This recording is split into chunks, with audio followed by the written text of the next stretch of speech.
안녕하세요. 석태융합 특강 3 수업을 맡게 된 정순기 교수입니다. 코로나19로 인해서 개강이 2주 연기되었고, 개강 후 2주 동안의 수업이 LMS를 활용한 비대면 강의로 진행되어서 매우 안타깝게 생각합니다. 아무쪼록 코로나19가 조기에 종식되어서 강의실에서 수업이 진행되기를 바라봅니다. 그리고 특히 여러분과 여러분들의 가족들이 모두 건강하게 이번 코로나19 사태를 무탈하게 보낼 수 있기를 기원합니다. 그럼 수업대융합 특강 3에 대해서 수업을 진행하겠습니다. 먼저 강의 일정을 보면 1주차와 2주차 두 주는 제가 수업 소개 및 기술 동향 분석의 필요성에 대해서 1주차에, 그리고 같은 해에 2020년 10대 전략기술 동향에 대해서 분석한 결과를 여러분들에게 소개를 하도록 하겠습니다. 그리고 이어서 우리 컴퓨터 학부에 최근에 임용하신 여러 어떤 교수님들을 위주로 해서 그 해당되는 연구실에서 연구하고 있는 최신 토픽들에 대해서 소개를 하는 그런 시간을 갖도록 하겠습니다. 그리고 5월 11일과 6월 22일은 중간고사와 기말고사가 있기 때문에 그 기간 동안에는 수업이 없겠습니다. 그래서 우리 이번 특강을 여러분 스스로가 열심히 듣고 최신 기술에 대해서 공부를 열심히 하다 보면 아마 그 굉장히 넓은 시야를 얻게 되지 않을까, 그런 생각이 듭니다. 자, 우리 이 수업은 한 학점 1학점짜리고, 그리고 SU로 되기 때문에 여러분이 출석만 열심히 하면 아마 다 S를 받지 않을까 생각이 드는데, 그럼에도 불구하고 열심히 하는 학생들은 아마 그만큼 더 많이 얻어가지 않을까, 그런 생각이 들어서 강의 중에 질의를 하거나 토론하고, 또 수업 들은 내용들을 여러분이 다시 또 나름 또 정리를 해보고, 그리고 또 그 내용 중에서 특별히 여러분이 관심 있는 토픽들에 대해서는 조금 더 인터넷을 통해서 검색을 해보고 좀 더 알아간다면 아마 더 많은 내용들을 얻을 수 있지 않을까, 그런 생각이 듭니다. 기술 동향 분석이 왜 필요한가에 대해서 먼저 이야기를 해보면,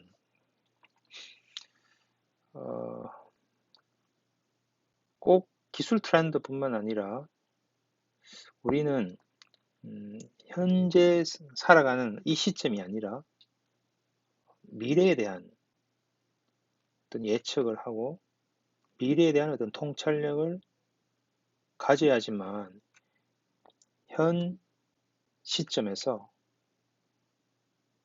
여러 가지 어떤 결정할 사항들에 대해서 올바른 결정을 할 수 있을 것이다 라고 생각이 됩니다. 그것은 꼭 어떤 기술 트렌드뿐만 아니라 여러분이 살아가는 모든 상황들에 대해서 그런 미래에 대한 예측에 대해서 필요한데, 그래서 이런 어떤 트렌드를 분석하고 알아갈 수 있는 역량이 필요하지 않을까, 그런 생각이 듭니다. 여기에 인구 10만 명당 암 사망률 현황을 2014년 기준으로 해서 보여주고 있습니다. 이 예를 가지고 여러분 한번 트렌드를 한번 보도록 합시다. 자, 여기에 남자와 여자가 있습니다. 남자는 인구 10만 명당 폐암으로 죽는 사람이 50.4명이에요. 간이 34명, 그 다음이 이제 위암, 대장암, 췌장암 이런 순으로 되어 있고, 여성은 조금 다르죠. 폐암이 제일 많은데 18.3명, 대장암이 14.2명, 위 12.4명, 간 12.6명. 이렇게 해서 남성과 여성에 대한 이 각 암에 대한 특징들이 뚜렷하게 다르다는 것을 우리가 알 수가 있겠어요. 자, 그런데 이것을 한 30년 동안의 추이로 보면 우리 이 1983년을 보면 가장 많이 사망하는 암은 여기는 위암이에요. 그죠? 요 줄이 위죠. 위암이 제일 많았고, 그 다음에 간암, 그 다음 폐암 이런 순이에요. 그런데 이것이 현대로 오면서 뭐 여러 가지 어떤 요인들이 있겠죠. 어떤 생활 패턴이 달라지고 환경이 달라지고 또 특히 우리가 암에 대한 어떤 그 기술력이 또 달라지고 그래서 처방에 대한 것도 달라질 것이고 여러 가지 어떤 상황들에 의해서 보면은 폐암이 계속 이렇게 지속적으로 증가되고 있어요. 그런 반면에 위암으로 사망하는 율이 점점점 줄어들고 있죠. 근데 간암 같은 경우에는 약간씩 미세하게 지금 증가되고 있어요. 대장암은 계속 올라가고 있죠. 이건 아마 서구의 어떤 식생활 때문일 거라고 생각합니다. 그 다음에 췌장암 약간 올라가고 또 유방암도 지금 올라가고 있어요. 자, 그래서 이런 어떤 그 트렌드가 있다고 했을 때 이 통계청에 있는 이 자료를 가지고 그럼 현 시점에서 2020년 현 시점에서는 어떻게 될 것인가를 한번 예측해 보라 라고 하면 사실은 이 그 의학에 대한 지식이 전혀 없더라도 우선 이 그래프의 추세선을 가지고 다음과 같은 이렇게 유출을 해볼 수 있을 거예요. 그래서 폐는 이렇게 쫙 올라갔다가 이렇게 어느 정도 수렴하니까 그래도 조금 올라가서 한 이 정도 올라갈 것이다. 뭐 이렇게 유추해 볼 수 있겠죠. 간은 약간 올라가고 위는 좀 떨어지니까 이렇게 계속 내려가고 대장 이렇게 올라가고 췌장 이렇게 올라가고 유방도 약간 올라가고 이렇게 이제 그려볼 수가 있겠어요. 여러분 동의합니까? 자, 그래서 제가 그 통계청에 있는 현 2020년에 나온 자료를 보니까 2018년까지의 암 사망률에 대해서 자료가 있더라고요. 그걸 보니까 이래요. 자, 이것과 이것과 이것. 사실은 제가 이 자료를 가지고 이거 자료를 그렸기 때문에 여러분들 보면 중간에 실제 데이터를 없더라도 달라진 것은 사실은 간에 해당되는 부분만 원래는 여기 올라가야 되는데 조금 내려갔죠. 그 나머지는 사실 같아요. 똑같은 값을 내가 그냥 그린 거예요. 자, 그래서 물론 여기 췌장암은 이 통계청의 데이터에서 그 외 암으로 이렇게 분류가 돼가지고 실제 데이터가 없더라고요. 그래서 이제 췌장암은 없는데 그 나머지 것들은 간암에 대한 부분만 제외하고는 거의 이렇게 예측한 대로예요. 똑같이. 그래서 우리 의학적인 어떤 지식이 없더라도 이 어떤 트렌드, 이 그래프의 데이터의 추세만으로도 어느 정도는 예측할 수가 있다. 이게 이제 첫 번째 거예요. 근데 그러면 이 간암에 대해서는 왜 이렇게 한 이 정도 있어야 되는데 이렇게 내려왔는가?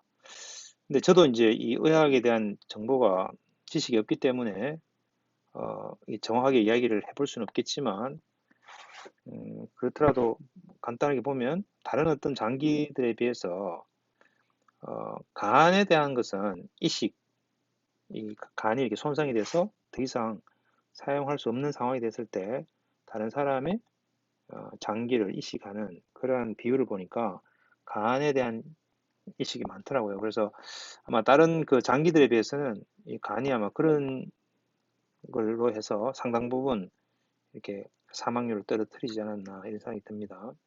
이것은 그냥 저의 예측입니다. 그냥 자 그래서 여기서 이제 1970년에 고안된 미래 연구 방법으로서 트렌드 임팩트 애널리시스라는 것이 있습니다.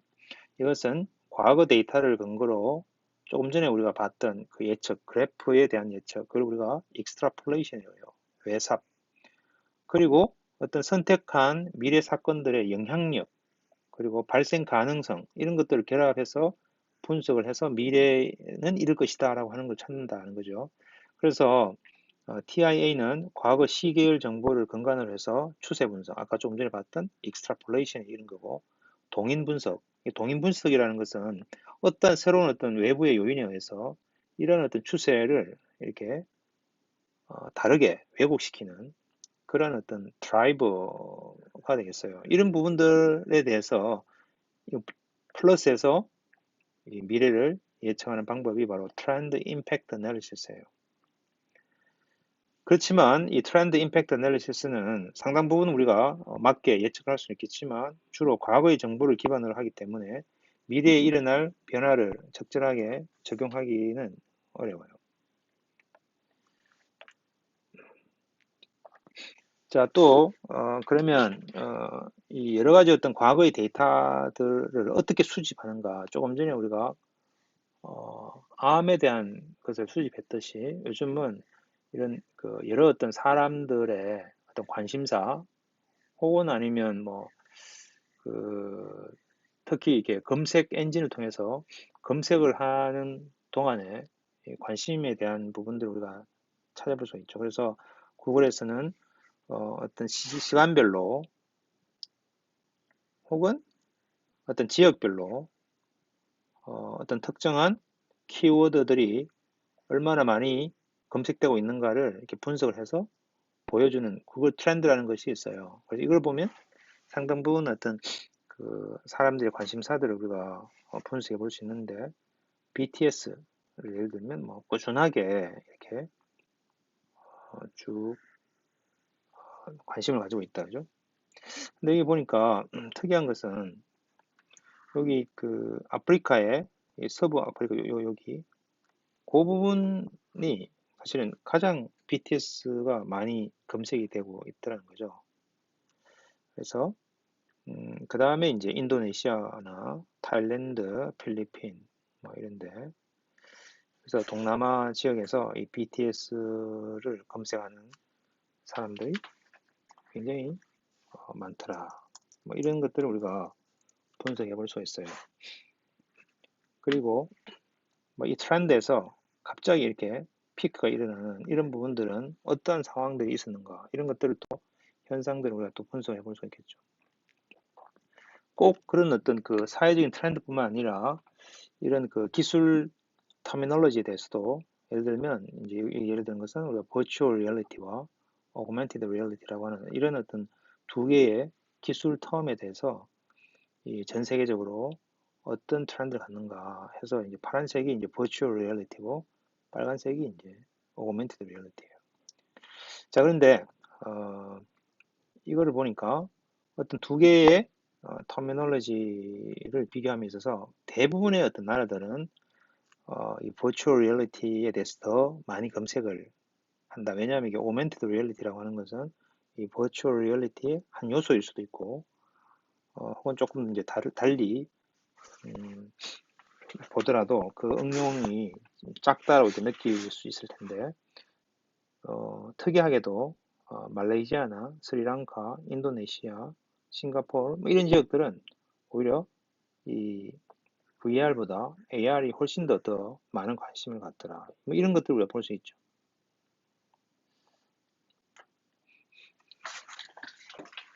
특히 우리가 과거 데이터, 특히 우리 기술에 대한 것을 봄에 있어서는 이렇게 특허를 또 보면은 그 기업에서 새로운 어떤 그 기술에 대한 얼마나 많은 투자를 하고 연구를 하고 새로운 어떤 특허들을 만들어내는가.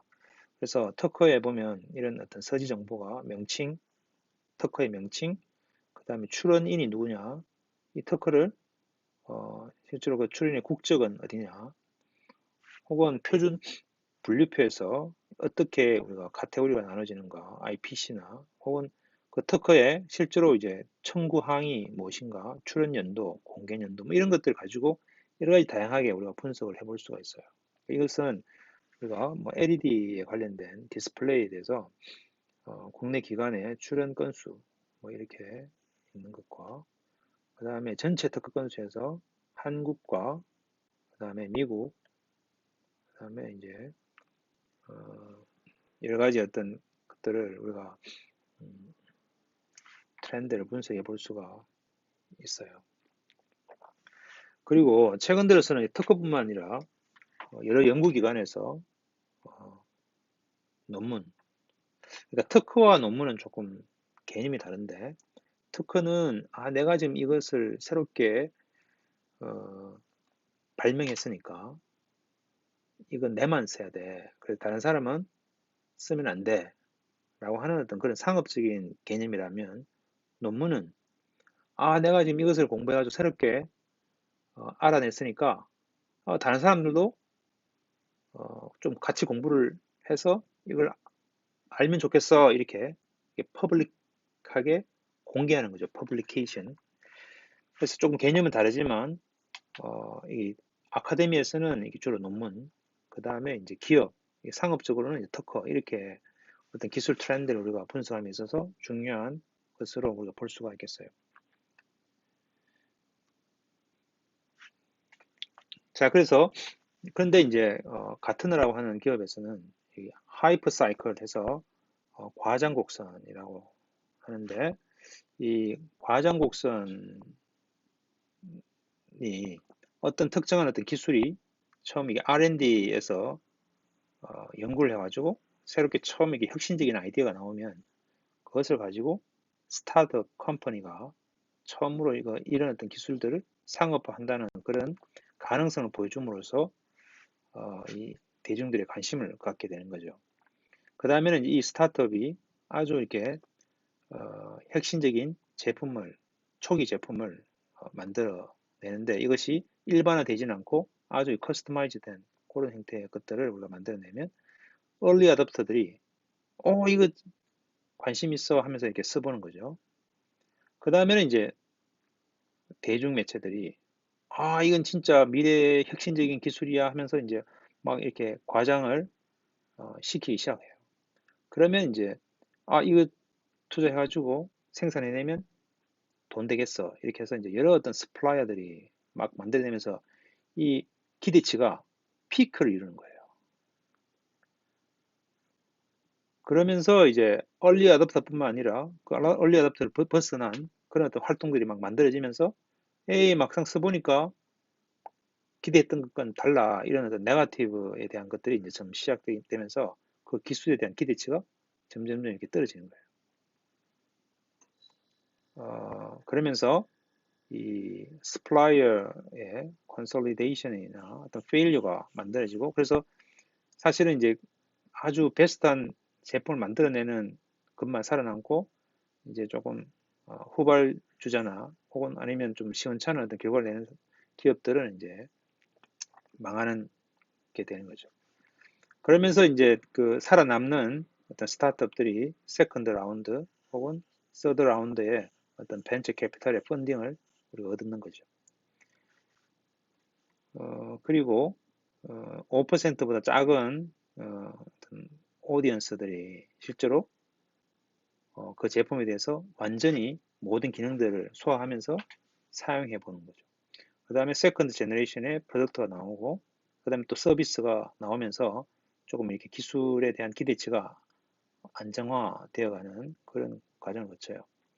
그래서 이러한 것들이 어떤 기술이라고 하는 것은 항상 이런 형태의 어, 기대의 커브를 갖더라라고 하는 거죠. 그래서 이노베이션 트리거, 혁신을 촉발하고 그리고 굉장히 과장된 기대감이 피크를 이루는 그런 거 가다가 이게 기대치에 못 미쳐 하면서 이제 환멸감의 골짜기로 접어들다가 그래도 이건 진짜 이 의미가 있고 사회적인 어떤 혁신의 제품이야, 기술이야 이러면서 이제 깨우침의 경사지에 가서 이제 생산이 안정기가 되는 그런 형태의 어, 커브를 갖더라. 근데 이제 어떤 기술은 R&D에서 아주 빠르게 이게 진행되는 반면에 어떤 것은 아주 느리게 진행되고 어떤 것은 이 가다가 그냥 이게 사라지는 기술이 그냥 사라지는 그런 경우도 있고 이 다양하게 어, 라이프 사이클을 갖는다는 거죠. 그래서 그 어떤 기술 하나에 대해서 우리가 살펴보려면 이 SWOT 분석이라고 하는 것이 있어요. SWOT 분석. SWOT은 S, strength, 어떤 그 기술에 대한 강점, 얼마나 그 강점을 갖는가. 그 다음에 약점, weakness, W. 그 다음에 opportunity, 얼마나 어떤 기회가 있는가. 그 다음에 위협, threat 있느냐. 이래서 S, W, O, T 이렇게 돼요. SWOT 분석이라고 그래요. 근데 이 SWOT 분석은 꼭 기술에 대한 SWOT 분석이 아니더라도 어떤 기관의 SWOT 분석, 혹은 어떤 지역의 SWOT 분석, 혹은 개인, 여러분 스스로의 강점, 약점, 또 기회와 위협. 여기서 이제 강점과 약점은 내재적인 거예요. 그 기술, 혹은 그 사람, 혹은 그 기관에 가지고 있는 내재적인 것이고, 그 다음에 이제 여러 가지 기회나 새로운 어떤 위협, 이렇게 리스크 이런 것은 바로 외부적인 거예요. 그래서 이 내부적인 것과 외부적인 것들을 여러분이 어떤 그 타겟 기술 혹은 타겟 기관 분석에 대한 어떤 대상에 대해서 쭉 리스트업을 해가지고 분석을 하면 여러 가지 정보들을 얻을 수 있어요. 그래서 예를 들면 우리나라의 인공지능에 대한 어떤 수학 분석 한 예를 보면 이 강점, 특히 초고속 인터넷 보급 등 ICT 환경이 세계 최고 수준이다, 우리나라가. 그러면서 딥러닝 같은 핵심 기술에 대한 개발이 굉장히 활발히 진행되고 있기 때문에 이게 우리나라의 인공지능의 강점이다. 약점은 AI 전문 인력과 핵심 기술이 부족하다. 기업 주도의 AI 기술 개발 투자나 전문 업체 인수 사례가 적다. 결국은 기업들이 투자를 많이 하지 않는다는 거죠. 그 다음에 기회, opportunity는 세계 AI 기술 개발과 시장이 아직도 초기 단계이기 때문에 우리도 지금이라도 열심히 하면 된다. 이게 이제 기회예요. 근데 AI 기술을 발판으로 삼아서 4차 산업혁명이 빠졌어요. 4차 산업혁명으로 체질 개선이 가능하다. 뭐 이런 어떤 기회가 있을 거고. 그렇지만 위협은 미국, 중국, 일본 등 주요 국가와 기업이 AI에 상당한 투자를 지금 진행하고 있기 때문에 우리가 위협이 된다. 그 다음에 글로벌 기업이 국내 시장 장악을 위협하고 있다. 이런 어떤 것들. 그래서 여기 보면은 강점과 약점은 내부적인 것, 기회와 위협은 외부적인 것. 이렇게 볼 수가 있겠어요. 그래서 SWOT 분석을 하고 나면 우리가 SWOT 전략이라는 것이 있어요. 그래서 여러분이 각각 강점, 약점, 기회와 위협이 있으면 강점과 기회를 가지고 강점을 가지고 기회를 살리는 전략을 우리가 만들면 되죠. 우리가 이런 강점이 있으니까 이 강점으로 이 기회를 최대한 살릴 수 있는 것. 그 다음에 위협은 이 강점을 가지고 이 위협을 최소화시킬 수 있는 전략을 또 만들어요. 그 약점. 그 약점을 보완하면서 이 기회를 살릴 수 있는 전략이 뭐냐. 그 다음에 WT 전략은 약점을 보완하면서 위협을 최소화하는 전략. 그래서 여러분 스스로가 한번 이런 SWOT 분석을 통해서 여러분의 미래를 위한 SWOT 전략을 한번 만들어 보는 것도 굉장히 중요한 의미가 있는 작업이 아닐까 그런 생각이 듭니다. 자, 그런데 이런 것들을 우리가 기술에 대한 트렌드나 기술에 대한 SWOT 분석이나 이런 것들을 결국 누군가 전문가들이 만들어 보고 그것을 또 이렇게 서비스해주는 그런 기업들이 있어요. 그 중에 가장 대표적인 기업이 바로 가트너예요. 가트너는 주로 IT 기술에 대해서 연구하고 자문을 하는 회사예요. 그래서 이 가트너의 고객은 뭐 엄청나게 많아요. 정부 기관도 있고 IT 기업, 투자 회사 뭐 다양해요. 그래서 S&P 500 지수에 지금 멤버로 포함이 되어 있고 1979년에 만들어져서 2017년 기준으로 해가지고 이게 3조, 9조, 4조죠. 4조 원 정도의 매출을 가지고 있어요. 그리고 이 두 자리 숫자의 성장을 계속하고 있어요. 그리고 다양한 그런 어떤 분야에서 이런 자문을 하고 연구를 하죠. 이 것을 하는 것은 결국 바로 이런 테크놀로지에 대한 혹은 시장에 대한 그런 어떤 분석을 하고 사용하는데 바로 아까 조금 전에 봤던 하이퍼 그래프 사이클이라고 하는 이 그래프는 바로 가트너가 이 시장 분석 결과를 적절하게 가시화시켜서 보여주기 위한 어떤 용도로 만들어진 거예요. 자, 우리가 그러면 이 기술들에 대해서 미래에 이럴 것이다라고 하는 것을 가장 많이 활용하는 데가 어딘가 하면 사실은 이제 투자사죠. 이런 어떤 자금을 가지고 어디다가 투자를 하는 그런 어떤 대표적인 기업이 바로 골드만삭스예요. 그래서 이 골드만삭스가 분석을 하다 보니까 자연스럽게 이런 예를 들면 이게 하나의 예인데 버추얼 리얼리티와 오멘티드 리얼리티에 대해서 앞으로 어떻게 될 것인가에 대한 것을 이렇게 분석을 하고 그것의 결과를 내보내는 거죠. 그래서 이제 가트너가 하이프 사이클을 그리는 것 중에서 emerging technology라는 것이 있어요. 앞으로 새롭게 나올 어떤 emerging technology에 대해서 이렇게 2017년에 여러 어떤 emerging technology들을 이렇게 앞으로 이런 그 플래투에 도달하기 위해서 최소한 한 2년 내에 이게 도달할 거야. 혹은 2년에서 5년 내에, 혹은 5년에서 10년, 10년 이상 걸릴 거야. 이렇게 해서 이제 각 해당되는 기술들을 두고 현재 이 기대치가 얼마나 있는가라고 하는 것으로 해서 이게 플로팅을 한 거예요. 그래서 예를 들면 스마트 더스트, 4D 프린팅, artificial general intelligence, deep reinforcement learning 뭐 이런 것들 우리가 여기다 이제 쭉 플로팅을 해볼 수가 있겠다. 이게 이제 virtual reality가 있고 augmented reality가 있어요. 자, 2018년에도 또 이렇게 하이퍼 사이클이 있을 거고요. 2019년에도 하이퍼 사이클이 있어요. 그래서 이제 2020년에 이머징 테크놀로지에 대한 가튼의 하이퍼 사이클은 아직까지 안 나왔어요, 발표가. 그래서 2017, 18, 19에 대해서만 한번 보면 그 중에서 여러분이 많이 아는 5G. 자, 5G가 2017년에는 가트너가 어떻게 예측했냐면 5년에서 10년 안에 이렇게 안정화될 것이다, 기술이. 그러면서 이제 요게 있다 했어요. 2018년에는 이만 올라간 거죠. 그러면서 2년에서 5년 굉장히 빠르게 5G가 생각했던 것보다는 더 빠르게 이 안정화될 것이다, 상용화될 것이다라고 하고 그것에 대한 어떤 기대치도 급격하게 올라가고 있는 추세예요. 그래서 2019년은 거의 뭐 5G가 되면 모든 걸 다 될 것처럼 해서 실제 상용화되고 엄청나게 피크를 거뒀죠. 현재는 어떠냐? 2020년에 그것은 우리가 이 수업을 진행하는 중간에 가트너가 생각하는 5G가 하이퍼 사이클 내에서 어디 있을까를 한번 나중에 다시 보도록 해봅시다.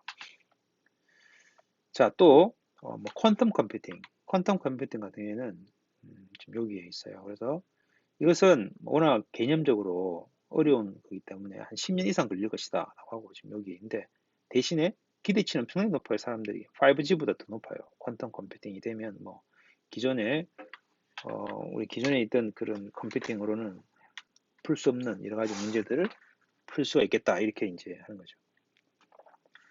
근데 약간 올라왔어요. 그러면서 또 IBM이나 이런 데서 퀀텀 컴퓨팅 머신들을 만들어내면서 5년에서 10년으로 많이 줄어들었죠. 그러면서 약간 더 올라갔어요. 그런데 2019년에는 에머징 테크놀로지에서 사라졌어요. 그 이유에 대해서는 우리가 나중에 또 분석할 기회가 있으면 보도록 해요.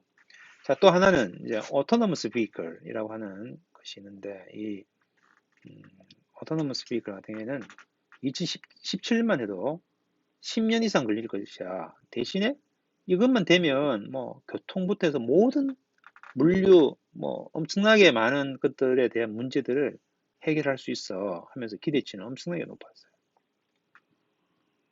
근데 2018년에는 얘들이 조금 더 세분화돼 가지고 이 autonomous driving 레벨이 1, 2, 3, 4, 5까지 있는데 이 4와 5를 좀 구별해 가지고 이 4만으로도 혹은 3만으로도 상용화 해가지고 실제로 활용될 수 있는 어떤 응용이 있기 때문에 분리해서 4와 5를 분리해서 했고요. 그러면서 또 이제 이 땅에서뿐만 아니라 하늘에서 드론이나 이런 플라잉 오토노머스 비클에 대한 컨셉들이 나오면서 이렇게 오토노머스 드라이빙이라고 하는 것을 조금 이렇게 개념들을 잘게 나눠서 이렇게 표시를 한 것을 볼 수 있어요. 그러면서 이번에 CES 쇼에서도 그렇고 이 Flying Autonomous Vehicle도 상당 부분 이제 많이 올라가 있고 또 이렇게 10년 내에 될 것이다라고 보는 거죠. 근데 레벨 4도 상당 부분 지금 여기 내려와 있어요. 그죠? 5와 4가 그런 보고 있어요. 자, 그런데 이제 우리가 트렌드를 얘기할 때 이런 조금 더 다른 개념의 것을 우리가 볼 수 있어요. 패드와 트렌드, 메가 트렌드 이런 개념이 있어요. 패드는 일시적인 아주 작은 일시적인 유행 그런 것들을 우리가 패드라고 그렇게 해요. 근데 우리가 지금 보고 있는 트렌드가 있고 그런데 메가 트렌드라는 것이 있는데 메가 트렌드는 실제로 이게 트렌드들이 어느 정도는 이게 고착화돼 가지고 거의 한 10년 혹은 더 오랫동안 이런 그 영향을 미치는 그런 어떤 시대적인 조류, 거대한 시대적인 조류를 우리가 메가 트렌드라고 해요. 트렌드의 메가 트렌드. 그래서 일시적인 유행에 해당되는 패드와 트렌드, 메가 트렌드 이런 것들에 대한 것들을 주로 시장에서 많이 분석을 하는 거죠. 그래서 조금 더 다양하게 보면 이 얼마나 지속되는가에 대한 지속 시기에 대해서 얼마나 많은 사람들이 그것에 대해서 이 트렌드를 따라가는가, 동조 범위를 보면 이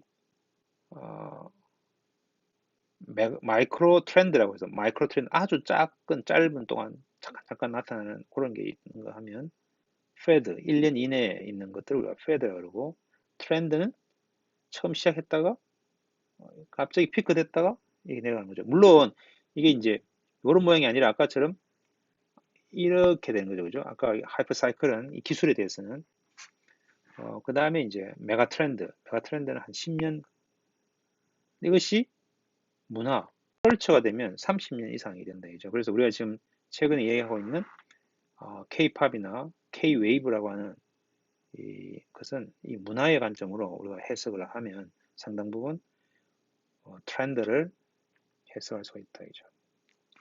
또 다른 하나의 예는 이게 2019년 11월에 컨퍼런스 나온 내용인데 조금 더 해서 이게 패드가 중간중간에 짧게 막 있으면 이런 패드들이 모여가지고 마이크로 트렌드가 있고 마이크로 트렌드가 매크로 트렌드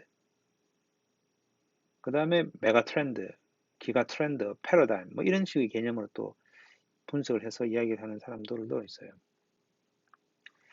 자, 그런데 아까 우리가 이제 그 투자사들이 가장 이런 기술적인 트렌드에 대해서 많이 활용을 하고 중요하게 사용해줘요. 그래야지 우리가 어디에 투자를 해야지 앞으로 미래에 수익을 얻을 것인가.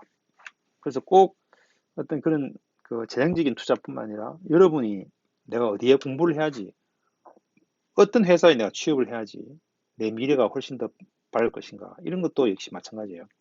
근데 점점점 이 사회가 IT 사회로 넘어가면서 소프트웨어 어디든지 다 필요하죠. 그래서 여기 보면은 투자 회사의 가장 1위, 2위가 JP 모르간 1위고 2위가 아까 얘기했던 골드만삭스예요. 근데 JP 모건에 보면 소프트웨어 엔지니어 프로그램이라고 해가지고 12개월 동안 인턴십으로 소프트웨어 개발자들을 뽑는 뭐 그런 것들이 있어요. 근데 골드만삭스도 보면 컴퓨터 엔지니어가 골드만삭스 안에 전체 인력들의 4분의 1이 컴퓨터 엔지니어예요.